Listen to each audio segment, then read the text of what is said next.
사랑하는 여러분, 여러분 인생이 무엇이라고 생각하십니까? 인생은 우리가 출생 때부터 열심히 노력해서 무언가를 얻고 이루기 위해서 애쓰고 힘쓰지만, 그러나 우리의 삶을 되돌아보면 우리가 얻은 것만 있는 것이 아니라 오히려 우리가 가지고 있는 것을 잃어가면서, 때로는 정말 소중한 것들을 잃어버리면서 우리 삶의 자리를 찾아가는 것이 바로 인생이라는 것입니다. 그런 면에서 볼 때 인생은 항해하는 배와 같지 않나 생각이 듭니다. 여러분, 이 배는 항해를 위해서 만든 겁니다. 만약 이 배가 항구에만 정박해 있다면 어떨까요? 이 배를 설계할 때도 이 배의 모양이 파도를 잘 가르고 또 웬만한 파도에 넘어지지 않도록 이렇게 설계가 된 것입니다. 그런데 이 배가 파도가 무서워서 출항하지 못하고 항구에만 묶여 있다고 생각해 보십시오. 그것은 더 이상 배라고 말할 수 없을 것입니다. 하루는 새끼 사자가 엄마 사자하고 놀다가 이렇게 물어봅니다. 엄마, 우리 이빨은 왜 이렇게 날카로운 거야? 그러니까 엄마 사자가 이것은 한 번의 사냥감을 제압하기 위해서지. 그러자 또 이 새끼 사자가 궁금증이 많아서 우리 발은 왜 이렇게 튼튼한 거야? 그것은 바로 우리가 초원을 지배하기 위해서란다. 그러자 이 새끼 사자가 의아해하면서 마지막으로 묻습니다. 엄마, 그런데 왜 우리는 동물원에 있는 거야? 그러더랍니다. 여러분, 이 동물원에 있는 사자처럼 불쌍한 인생이 어디 있겠습니까? 지금도 바닷가에 나가보면 이 바람이 불지 않는 날씨에도 이 작은 이 잔잔한 파도가 밀려오는 것을 보게 됩니다. 이처럼 우리가 사는 인생은 항상 크고 작은 풍랑이 끊이지 않는 그러한 곳입니다. 다시 말해서 우리가 인생의 순풍에 돛을 달고 순항할 때도 있지만 때로는 원치 않는 풍랑을 만날 때도 있다는 것입니다. 이 역시 우리 그리스도인들도 예외가 아닙니다. 오늘 본문에 보면은 주님이 사랑하시는 제자들도 풍랑을 만났습니다. 우리 마가복음 4장 35절 말씀을 같이 한번 봅니다. 그날 저물 때에 제자들에게 이르시되 우리가 저편으로 건너가자 하시니. 자, 이때는 날이 저문 저녁 때입니다. 저녁 때 주님께서 제자들에게 갈릴리 호수를 건너가자라고 말씀을 하고 있습니다. 자, 오늘 이 본문도 역시 공관복음에 다 기록이 되어 있습니다. 여러분, 갈릴리는 호수일까요? 바다일까요? 네.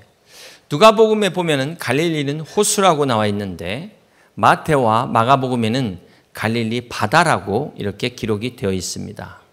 원래 갈릴리는 호수입니다. 요단 계곡의 북쪽에 있는 담수호로 호수인데 이 남북의 호수의 길이가 20km가 되고 동서로는 가장 넓은 곳이 14km가 된다고 합니다. 그래서 총 170제곱킬로미터가 되는데요. 감이 안 오시죠? 네, 이것이 여의도의 21배 면적이 갈릴리의 호수입니다. 그러다 보니까 당시 유대인들은 이 갈릴리 호수를 바다라고 불렀다는 것입니다. 또 갈릴리를 바다라고 부른 이유 중에 하나는 바로 이 지리적 특성 때문인데요. 이 지리적 특성으로 인해서 갈릴리 호수에는 풍랑이 자주 일었습니다. 이 갈릴리 호수가 지중해보다도 200m 낮은 지역이 있고요. 또 주변은 높은 계곡으로 둘러싸여 있습니다. 북쪽의 헐문산은 해발 2800m인데 그 계곡에서부터 따라 내려오는 찬 공기와 호수 위에 더운 공기가 만나면 이렇게 갑자기 돌풍이 일어나고 너울이 일어나는, 자, 이런 현상이 오늘 본문에 제자들이 경험하고 있는 바로 그러한 상황인 것입니다. 여기서 우리가 한번 생각해 볼 것이 있습니다. 제자들이 폭풍이 만난 이유가 무엇일까요? 결코 죄 때문이 아니었습니다. 제자들이 불순종해서가 아니었다는 것입니다. 여러분, 본문을 자세히 보면 제자들이 주님의 말씀에 순종해서 지금 폭풍을 만난 것을 우리는 발견하게 됩니다. 이걸 우리가 어떻게 받아들여야 될까요? 주님의 말씀에 순종을 했다면 지금 밀려오던 폭풍도 잠잠해야 될 판입니다.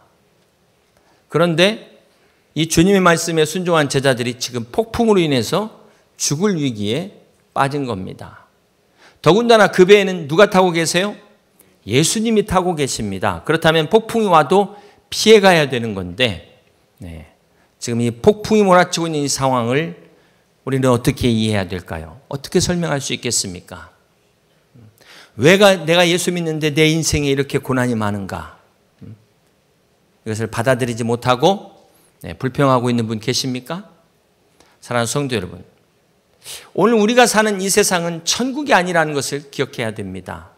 다시 말해서 우리가 예수님을 모시고 가는 배도 광풍을 만날 수 있다, 없다? 있습니다. 오늘 여러분이 하나님 말씀 잘 믿고 순종해도 우리 인생에 시련이 찾아올 수 있다는 것입니다.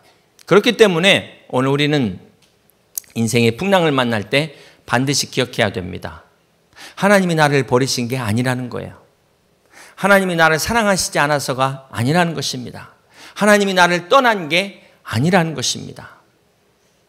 오늘 하나님의 자녀들이 이 땅에 사는 동안은 풍랑을 만날 수 있다. 이것은 이 세상이 천국이 아니기 때문이라는 사실을 잊지 말라는 것입니다. 그렇습니다. 우리가 갈 진정한 본향은 이 땅이 아닙니다. 영원한 하늘나라인 것입니다. 그러므로 우리 인생의 앞에 이 작은 파도들, 큰 파도들, 풍랑을 볼 때마다 우리는 무엇을 생각해야 될까요? 돌아갈 내 고향, 하늘나라, 천국의 소망을 기억하시기를 바랍니다. 오늘 본문의 제자들은 갈릴리 호수에서 잔뼈가 굵은 어부들이었습니다. 어부임에도 불구하고 이 풍랑 앞에서는 어찌할 도리가 없었습니다. 우리 본문 마가복음 4장 38절을 다시 한번 봅니다. 예수께서는 고물에서 베개를 베고 주무시더니 제자들이 깨우며 이르되, 함께 있습니다.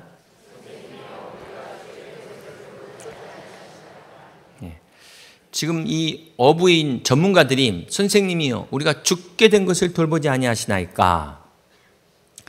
제자들은 이 바다에 대한 전문가였습니다. 이게 지나가는 풍랑인지 잠깐 이렇다가 지나가는 건지 이게 정말 감당 못할 정도로 엄청난 것인지 죽을 위기인지를 알 수 있었다는 것입니다.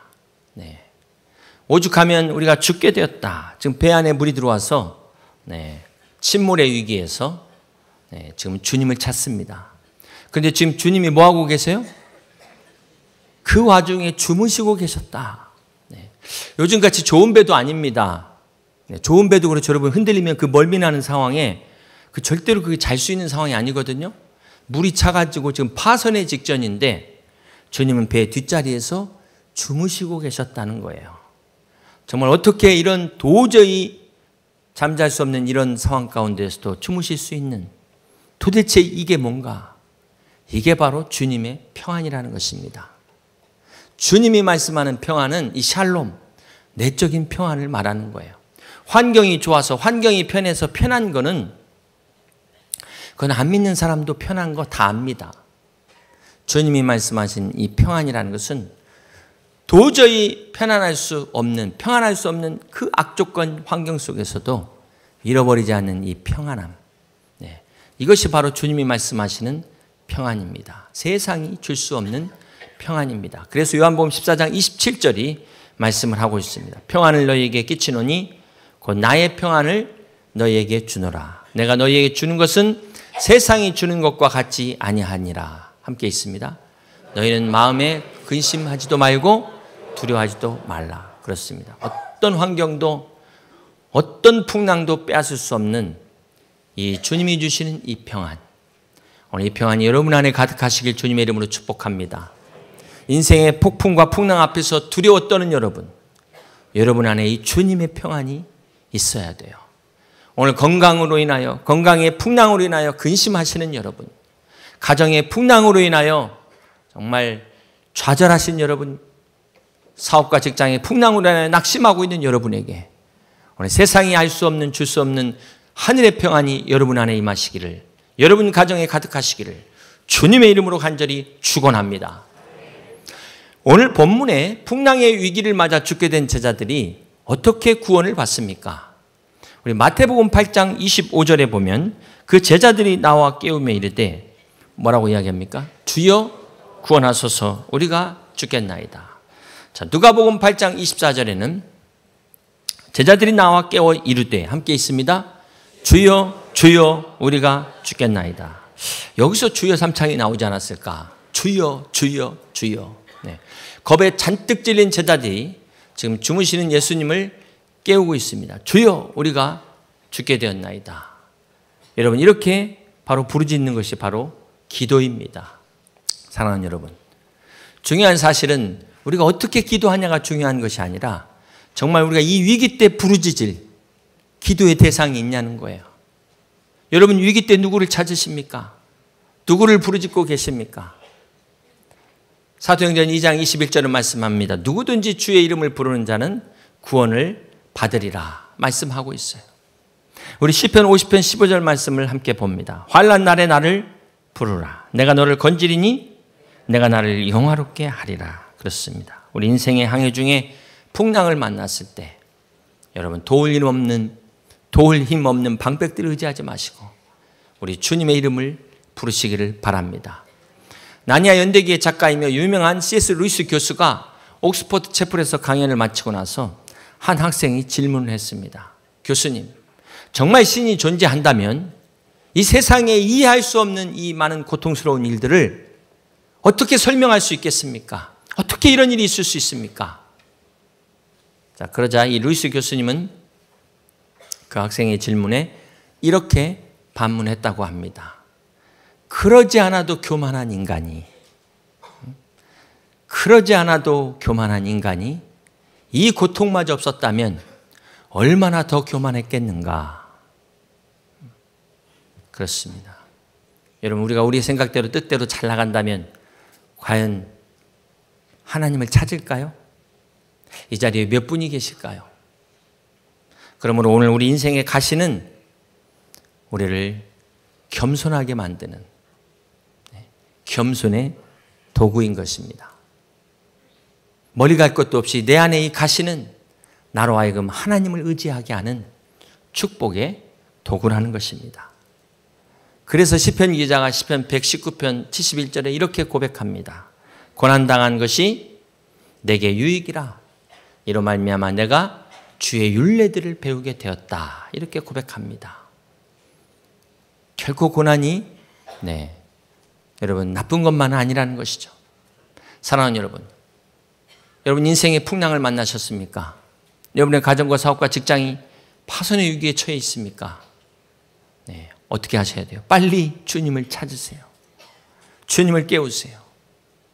주님을 깨우는 방법은 기도밖에 없습니다. 에레미야 33장 3절에 말씀합니다. 너는 내게 부르짖으라. 내가 내게 응답하겠고 내가 알지 못하는 크고 은밀한 일을 내게 보이리라 라고 말씀하십니다. 그 주님께 부르짖으세요. 살아계신 하나님께서 반드시 응답하십니다. 주님의 약속입니다. 사랑하는 여러분, 주님께서 제자들을 이 저녁 때 호수를 건너게 하신 그 이유가 뭘까요? 하필이면 왜 저녁 때 이 호수를 건너게 하셨을까? 거기에는 주님의 뜻이 있습니다. 제자들의 믿음을 보기 위해서라는 거예요. 그들의 믿음이 얼마나 성장했는지를 한번 반응을 보려고 현장 실습 나간 겁니다. 우리가 항상 이론 교육하면 또 실습을 해야 되잖아요. 지금 주님이 타신 배가 요즘 같은 배가 아닙니다. 큰 배가 아니에요. 이런 풍랑이 몰려오면 지금 배에 물이 튀어들어왔는데 과연 이게 잠을 잘 수 있다고 생각하십니까? 저는 아마도 주님이 주무시는 척하면서 제자들이 어떻게 하는가 지켜보셨다. 여기에 한 표를 던집니다. 요즘으로 말하면 몰래카메라예요. 몰래카메라. 주님이 깨셨지만 얘들이 지금 어떻게 하는가 한번 보자. 그렇다고 해서 이게 골탕 먹이려고 한 건 아닙니다. 마치 이제 담력을 좀 테스트하려고 우황청심만 먹고 저 에버랜드 귀신의 집에 들어갔는데 그냥 다 기절해 버렸어요. 그 안에서. 얼마나 어이가 없을까. 근데 주님은 실제를 동원한 거예요. 이게 실제를. 가짜로 좀 막 4D 영화관처럼 이렇게 하는 게 아니라 진짜 바람과 폭풍을 동원해 버리시니까 제자들이 다 놀래 자빠져 버렸어요. 너무나 주님이 실망하셨죠. 그 반응이 마가복음 4장 40절에 주님이 뭐라고 말씀하십니까? 이에 제자들에게 이르시되 어찌하여 이렇게 무서워하느냐? 너희가 어찌 믿음이 없느냐?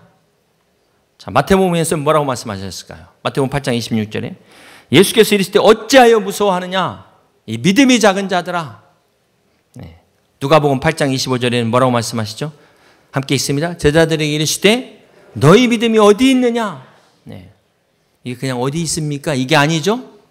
네 믿음이 지금 어디 갔냐는 거야. 네 믿음이. 그렇게 좋던 믿음 다 어디 갔냐? 언제는 순교라도 할 것 같더니만 그 믿음 다 어디 갔냐는 거예요. 지금 이건 책망하고 있습니다. 사랑하는 여러분, 여러분의 믿음이 다 어디 갔습니까? 지금 여러분의 믿음은 책망받은 믿음입니까? 칭찬받을 믿음입니까? 여러분, 믿음이라고 해서 다 똑같은 믿음이 아니라는 것입니다. 오늘 우리의 믿음이 어떤 믿음인가 알고는 계셔야 되잖아요. 어떻게 우리의 믿음을 알 수 있을까요?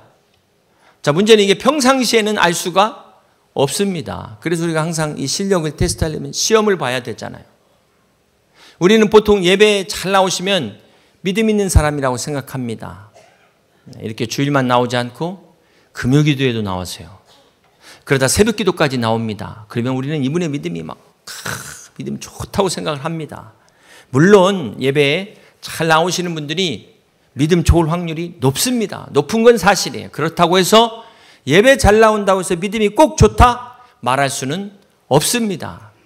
왜냐하면 오늘 본문에 보면은 언제 믿음이 나타났냐면 제자들이 예배할 때가 아니라 풍랑에 있을 때 그들의 믿음이 나타났어요. 낮이 아니라 밤중에 방향을 잃었을 때 그들의 믿음이 나타났다는 것입니다. 다시 말해서 우리의 인생이 순항할 때는 믿음을 알 수가 없어요. 여러분, 형통할 때는 잘 믿는지 알 수가 없습니다. 우리가 풍랑을 만났을 때 우리의 믿음이 드러나는 것입니다. 오늘 내가 믿음이 있는 성도인가 믿음이 없는 성도인가, 그래서 언제 구분될까요? 그래서 다시 말해서 교회가 항상 기쁘고 좋은 일이 있을 때만이 아니라는 것입니다. 오히려 그때는 구분할 수가 없어요. 막 먹을 거 주고 오면은 막 이렇게 이러면은 다 오는 거죠. 그럼 언제 드러날까요? 진짜 성도, 가짜 성도 언제 드러날까요? 교회가 어려움에 처했을 때 드러나게 되는 것입니다. 사랑하는 여러분, 오늘 본문에 주님께서 이 제자들을 테스트한 이 제목이 풍랑 테스트입니다. 풍랑 테스트. 이 목적이 무엇일까요? 제자들을 책망하려고 한 게 아니었어요. 너 한번 좀 혼내봐야겠다. 이게 아니라 더 큰 믿음을 주시기 위해서 그들의 믿음의 현 주소를 보라고 주님이 테스트하신 것입니다. 더 나아가서 오늘 말씀의 결론이기도 하지만 과연 주님이 누구신가, 예수님이 누구신가를 가르쳐 주시고자 했다는 것입니다. 우리 마가복음 4장 36절 같이 봅니다. 그들이 무리를 떠나 예수를 배에 계신 그대로 모시고 가매, 거기 뭐라고 나와 있어요? 다른 배들도 함께 하더니. 자, 마가복음에만 이 말씀이 기록이 되어 있습니다. 자, 예수님이 제자들과 함께 배를 타고 가실 때 주님의 배만 간 게 아니라 다른 배들도 함께 따랐다 그랬어요. 그런데 어찌된 일인지 이 다른 배들의 흔적이 없습니다. 더 이상 언급이 없어요. 종적을 감췄어요, 중간에. 왜 그랬을까? 아마 저녁이라 어두워가지고 불안해서 되돌아갔나? 아니면 오늘 심상치 않다, 기상 상태가. 그래가지고 그냥 겁먹고 되돌아가지 않았나? 결국 다른 배는 다른 데로 갔다. 이것이 우리에게 주는 교훈이 무엇입니까? 안타깝게도 이들은 오늘 그 역사적인 장면을 놓쳤어요. 폭풍을 잠잠케 하시는 그 기적의 현장을 놓쳤습니다. 사랑하는 성도 여러분, 오늘 이것이 주는 교훈이 뭘까요? 우리가 파도를 두려워하고 고난을 두려워하면 절대로 주님의 기적을 경험할 수 없습니다. 막 어떤 사람들은 막 드라마틱한 간증을 부러워하는데 그 사람은 그만큼 큰 고난을 이겨낸 사람이에요. 사랑하는 여러분, 많은 사람들이 풍랑 없는 인생을 부러워합니다. 아무 일 없는 인생을 부러워해요. 그러나 그렇게 운 좋게 풍랑을 좀 피했다 쳐요. 그러나 믿지 않는 인생은 결국 마지막에 가서 결정적으로 항구가 없어요. 도착할 항구가 없어요. 정박해야 될 항구가 없어요. 그래서 결국은 바다에서 망망대해 떠돌다가 파선하게 되는 것입니다. 그러나 믿는 우리들은 성경이 뭐라고 말씀합니까? 시편 107편 30편에 말씀합니다. 그들이 평온함으로 말미암아 기뻐하는 중에 함께 있습니다. 여호와께서 그들이 바라는 항구로 인도하시는도다. 그렇습니다. 우리는 주님이 살아계시기 때문에 어떤 풍랑에도 파선하지 않습니다. 흔들릴 수 있지만 파선하지 않습니다. 그러나 마침내 우리는 이 소망의 항구에 다다르게 될 것입니다. 주님께서 끝까지 이 항해를 마치도록 지켜주실 것입니다. 사랑하는 성도 여러분, 주님을 믿지 않는 자들은 죄로 인해서 이 풍랑이 심판이 되어버립니다. 그러나 믿는 우리에게는 이 풍랑이 오히려 이 풍랑이 나여 더 빨리 갑니다. 이 찬송의 가사처럼 주님의 능력을 경험하는 축복의 기회가 된다는 것입니다. 자, 그런데도 문제는 이 풍랑을 만났을 때 안 믿는 사람하고 반응이 똑같은 거예요. 똑같이 두려워하는 거예요. 그러니까 주님이 답답해서 책망하는 것입니다. 자, 흥미로운 것은 오늘 본문에 주님이 두 번 책망하세요. 이 짧은 본문에 주님이 두 번 책망하십니다. 첫 번째는 제자들의 믿음 없음을 책망하셨어요. 두 번째는 무엇을 책망하셨을까요? 우리 마가복음 4장 39절을 보시면 예수께서 깨어 바람을 꾸짖으시며 바람을 책망했다는 거예요. 여러분, 바람은 사물입니다. 인격체가 아닙니다. 꾸짖는다는 것은 이 사람, 인격체에게 쓰는 단어예요. 이 꾸짖는다는 헬라어 에피티마오는 사람에게 썼는데 성경에 보니까 또 딱 다른 데 쓴 한 구절이 나타납니다. 예수님께서 귀신을 꾸짖으시며 악령을 꾸짖으시며, 자, 귀신을 쫓을 때 이 에피티마오를 쓰고 있어요. 같은 단어인데, 자, 이것을 우리가 단순히 의인법이다라고 생각할 문제가 아닙니다. 여기에는 하나님의 의도가 있어요. 무슨 말입니까? 이 풍랑의 배후에 악한 영이 있다. 그러니까 주님은 그 풍랑의 그 배후에 역사하는 악한 영을 꾸짖었다는 거예요. 사랑하는 성도 여러분, 오늘 우리의 고난에 여러분 눈으로만 보지 마시고 영적인 눈으로 보셔야 돼요. 그 배후에 악한 세력이 주동하고 있다는 걸 아셔야 돼요. 여러분을 낭만케 하고 실패케 하는 이 사건 뒤에는 악한 영이 괴롭히는 사탄의 계략과 마귀의 역사가 있다는 것입니다. 그래서 주님은 그것을 꾸짖으신 거예요. 그러므로 사랑하는 성도 여러분, 우리가 이 고난의 풍랑 앞에서 어떻게 해야 됩니까? 담대하게 우리도 예수님처럼 꾸짖어야 돼요. 잠잠하라, 고요하라, 선포해야 되는 것입니다. 이것이 헬라어로 보면 시오파오 피모, 재갈을 물려라. 어떻게 파도에다 재갈을 물리겠어요? 그 파도를 일으키는 악한 영에게 재갈을 물리라는 거예요. 저들이 역사하지 못하도록 주님의 이름으로 선포하라는 것입니다. 야고보서 4장 7절이 그런즉 너희는 하나님께 복종할지어다. 함께 있습니다. 마귀를 대적하라. 그리하면 너희를 피하리라. 그렇습니다. 여러분, 공격이 최선의 방어라고 그랬잖아요. 우리가 예수 그리스도의 권세를 가지고 악한 영을 대적하면 한 길로 왔다 10길로 떠나가는 것입니다. 이것이 바로 기도의 능력이에요. 여러분, 매번 사단에게 당하고 나서 얻어 터지고 나서 울면서 기도하지 마시고 주님의 능력을 가지고 대적하셔서 여러분 앞길의 모든 풍랑을 다 잠잠케 하시는 그런 능력의 크리스찬이 되시길 주님의 이름으로 축복합니다. 사랑하는 성도 여러분, 이제 말씀을 마칩니다. 오늘 우리 인생에 어떤 파도가, 산더미 같은 파도가 밀려온다 할지라도 잠잠케 하시고 잔잔케 하시는 능력의 주님을 바라보시길 바랍니다. 우리 인생의 앞길에 검은 구름이 온 하늘을 다덮고 장대비가 폭풍같이 몰아친다 할지라도 그 구름 위에, 구름 뒤에 있는 태양을 바라보시길 바랍니다. 믿음의 주여 온전케 하시는 예수 그리스도를 바라봄으로 말미암아 우리 앞에 있는 모든 풍랑을 잠잠케 하시고 우리 인생의 마지막 그 소원의 항구까지 안전하게 인도하시고 보호하시는 이 주님의 은혜와 축복이 여러분과 여러분의 삶의 가정에 충만하시기를 주님의 이름으로 간절히 축원합니다.